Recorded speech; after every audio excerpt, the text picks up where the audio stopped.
Here you're being asked to construct a truth table. Before you get started computing anything or making rows or columns, I recommend that you always identify your connectives and figure out what order they can be computed in. This negation has the smallest scope. This ampersand has the next smallest scope. And this ampersand is going to be our main connective. The next thing that I recommend that you do is figure out the number of rows that you're going to need. We've got 3 sentence letters, but only 2 unique sentence letters. That means we're going to need 4 rows. And then finally, now you can start filling in the basic values. The easiest way to capture all the logical possibilities is simply to use the halvesies or alternating method.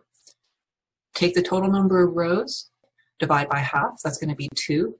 So under your first sentence letter, alternate 2 T's with 2 F's. Find your next unique sentence letter and divide by half again. So 2 divided by half is going to be 1, and you alternate your T's and F's. Once you've assigned initial truth values to all your unique sentence letters, then copy over any values underneath repeated sentence letters. And finally, now you can start computing truth values based on the order that you already determined. So, a negation of a true sentence is false.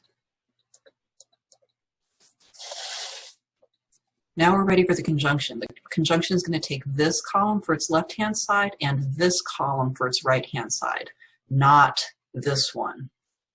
The conjunction, whose left-hand conjunct is true and right-hand conjunct is false, false, false, false. Now hopefully that wasn't a surprise, because once again we see here that we've got a contradiction. And now finally we compute our last connective. The input columns for this connective are going to be this one and this one.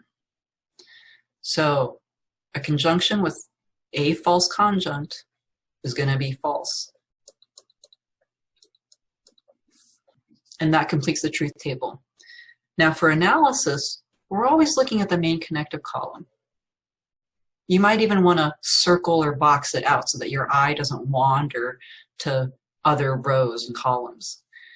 And what we see here is that under the main connective, this sentence is false in every single row, and that means that this sentence is a contradiction.